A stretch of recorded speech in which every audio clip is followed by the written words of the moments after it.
Hello students, welcome to lecture series on functions. In this video, we are going to learn introduction part, definition, domain and range of the functions. Let's start with introduction. In introduction part, we need to recall some basic points. What are the basic points for the introduction of the function is set. What is set? All of you know about set theory in our lower classes, but we need to recall for this introduction. Set is a well-defined collection of objects, or simply collection of all objects is known as a set. For example, collection of all flowers, we call it as a set. Collection of all A11 class students is known as a set. These are all well defined. Why these are all well defined? Well defined means if we take any object, the taking object belongs to the given collection or not, then only that collection is known as well defined. I repeat once again, the given object, if we clearly say that the given object belongs to the given collection or not, then only the collection is known as well defined.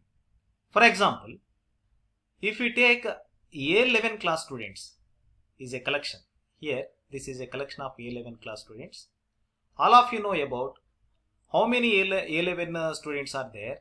There are totally, for example, 54 students are there from the roll numbers 1 to 54. Suppose we take an object 1. The object clearly says that this object belongs to this collection or not, this collection. And one more example is, if we take an object 55, is this object belongs to this collection or not? We clearly says that. So the object 55 does not belong to this collection. So such type of collections are known as well defined. Means well defined collection of objects means if we take any object, we clearly says that the given object belongs to the given collection or not, then only such type of collections are known as well defined. Come to the next point, all of you. So generally sets are denoted by the capital alphabets. Those are capital A, capital B and so on. Whereas objects in the collection are called elements, which are denoted by small alphabets, that is small a, small b, small c and so on. For example, capital A is the set of all integers, can be written as, that is A is equal to, in flower brackets, 1, 2, 3, 4, minus 1, minus 2, minus 3, 0 and so on. This is the example for the set of all integers. And coming to the another definition, Cartesian product. What is Cartesian product? Cartesian product can be defined on two sets. In this, capital A and capital B are any two non-empty sets. So the Cartesian product of A and B is denoted by A cross B. Simply we write A into B. Capital A, capital B are any two non-empty sets. The Cartesian product of any two sets is a set of all ordered pairs. For this ordered pairs has some role. In this ordered pair, first element belongs to the first set and second element belongs to the second set. Such type of ordered pairs is an elements of Cartesian product of any two sets. Means here is capital A and capital B. For example, if capital A is equal to set 1, 2 and capital B is equal to set small a only. Now we are going to write A cross B is equal to is a set of all order pairs. Already we know about in the above definition. So 1, A, 2, A. Observe this set. In each ordered pair, first element belongs to the first set and second element belongs to the second set. Like as in second ordered pair also. First element 2 belongs to the first set and small a belongs to the second set. Such type of ordered pairs contains the Cartesian product of capital A and capital B here. Now coming to the another important definition, a relation. What is relation? So the Cartesian product, it is completely depend upon Cartesian product definition. Any non-empty subset of a Cartesian product of sets, here sets, any sets is called a relation. Coming to the detailed explanation here, it is denoted by generally small f, small g, small h and so on. If f is a subset of A cross B, we call f is a relation from capital A to the capital B. For example, already we saw an example in above. A has the sets with 1, 2 elements and B has the set with A element only. So all of you know about A cross B in above. That is, what are that? 1A, 2A.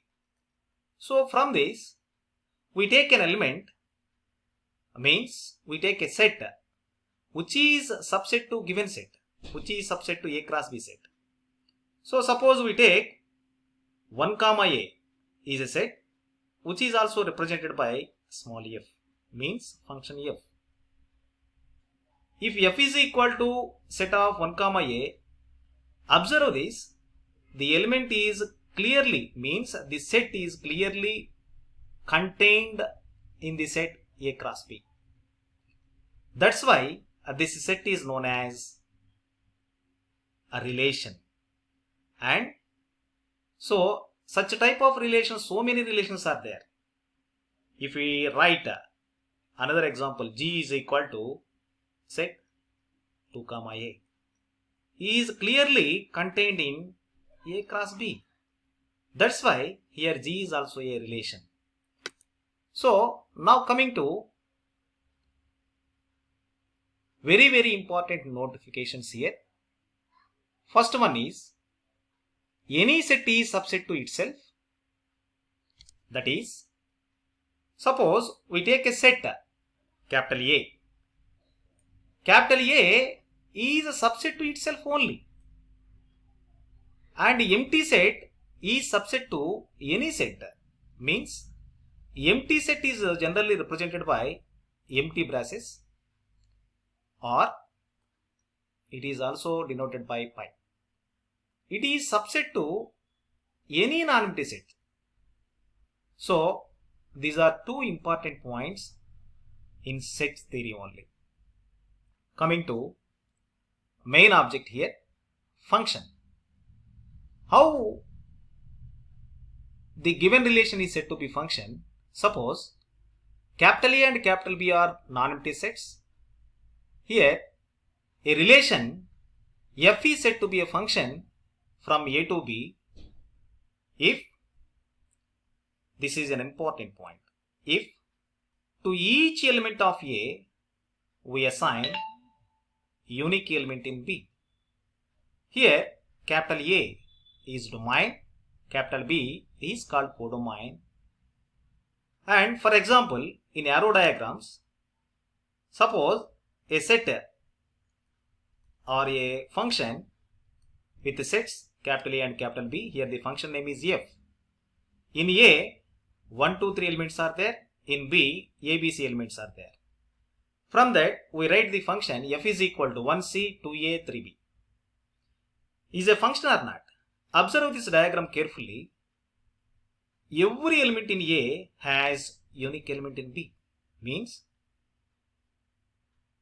so 1 has image C, 2 has unique image A, 3 has unique image B only. That's why clearly says that it is a function. Coming to another example here. See, in this example, the function is G with C and D are domain and codomains. Observe this diagram carefully. X has two images. Those are 1, 2. So, it is not a function. Means why? Because it is not a function. Every element in C has unique image only. Every element in C has unique image only. That's why that condition is not satisfied for this diagram. So that it is not a function. And coming to another example, the function h. E has domain, F has codomain. It is clearly it is not a function. Why? Because every element in E has no unique image. Because here 3 has no unique image in F. That's why it is not a function. So coming to another important definition, that is domain. If F is a function from A to B, here A is called domain and B is called codomain. What is domain? Here also the set of all input values or the set of all values where the given function is defined or valid. Then only we call it is a domain. Range means the set of all output values of the function is called range. This is the concept of functions: introduction, definition, domain and range of the functions. Thank you very much for watching this video. Thank you very much.